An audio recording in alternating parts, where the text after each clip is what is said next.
Hi everyone, welcome back to another YouTube video. Today I'm going to be doing a 6-month review of my Mulberry Bayswater. I bought this bag 6 months ago, back in November. I purchased it from the Mulberry factory shop in Shepton Mallet. I have gone into a bit more detail about this and the price in my previous video on my channel where I unboxed the bag. I will link this down below if you're interested. I think when you're looking to make a big purchase like this, it's useful to see videos that discuss things like the bag's wear and tear and how usable it is and any pros and cons that there might be. So for this video I'm going to start off by outlining the cons of this bag that I've discovered, and then I will move on to the pros. So the first con I've discovered about using this bag is one that many people are aware of, and that is the heaviness of the bag. Even when it's empty, like it is now, this bag is still very heavy. That's mainly due to the fact that it's made from MVT leather of high quality, which is great. However, from a user-friendly point of view, this can mean that the bag weighs a ton when filled with your essentials. I think the newer Bayswaters are made from a different type of leather and are apparently much more lightweight and easier to carry. So if the weight is something that might put you off from buying this bag, that is something to consider and maybe look into the newer style of Bayswaters. However, I personally don't mind the weight because it is such a beautiful bag and I want to carry it regardless of how heavy it is. The second con I've discovered when using this bag is that the opening can be quite annoying. So it's quite fiddly, especially if you're out and about and you've only got one hand to use. It's quite fiddly to turn the lock, open it up and then find what you're looking for. And it's the same when you're trying to close the bag again. You've got to obviously align that up with the lock and then twist it, and these little bits can like get stuck inside like this. So I would say if you're out and about, it can be quite tricky to open and close it. It's not just like a simple zip opening, it's a little bit more fiddly. I know this isn't a big issue for lots of people, but it's just something to bear in mind. The third con of this bag for me is the strap length. I know that some people can't comfortably carry this bag over their shoulder and just have to handhold it or carry it in the crook of their arm. Thankfully, I'm able to comfortably fit the straps over my shoulder if I'm not wearing a thick coat or something like that. However, it's still a very tight fit and it can be uncomfortable when it digs into your armpit and your shoulder. I think if the straps were slightly longer, it would make wearing this bag so much better. But I have heard that over time the leather can stretch and the straps can get longer, so it's easier to wear over your shoulder. Another slight issue that I found with this bag is to do with the leather. The MVT leather can easily scuff and scratch, and I found this to be the same on my Mulberry Lily bag as well.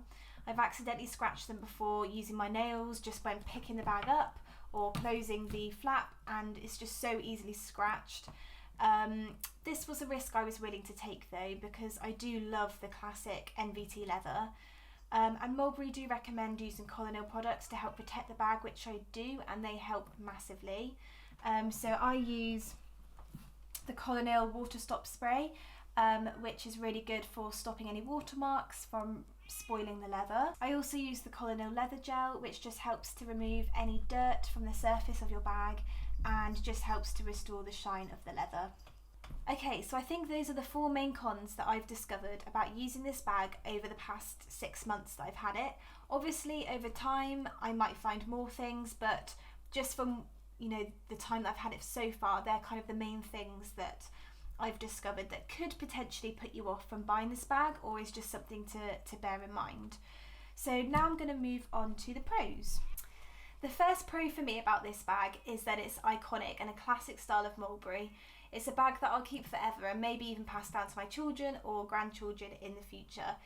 It's just such an iconic style and one that will never go out of fashion, and that for me is the biggest pro of this bag. The second pro is the craftsmanship and the detail that has gone into making this bag. The leather is of a beautiful quality, the stitching is perfect, the zip works properly inside. It is just a beautifully made bag that hopefully will last many years to come if I look after it properly. The third pro for me is the space. This bag is absolutely huge. You can fit so much into it, and you can even adjust the leather straps to make it even bigger. So as you can see, there are straps on the side here, and you can adjust them using the belt buckle inside. So this makes this bag really multifunctional. You could use it for work and running errands, or you could increase the space and use it for weekends away as well. Another good point about this bag is the feet on the bottom, which are really useful when you want to put your bag down somewhere. The feet protect the leather at the bottom of the bag so well, and it just stops from getting any dirt or scuffs on the bottom of your bag. I'm not sure if the new style Bayswaters have this feature. Okay, and the last positive point I wanted to talk about was that even though I've had this bag for 6 months, there is no proper wear and tear yet that I have been able to find.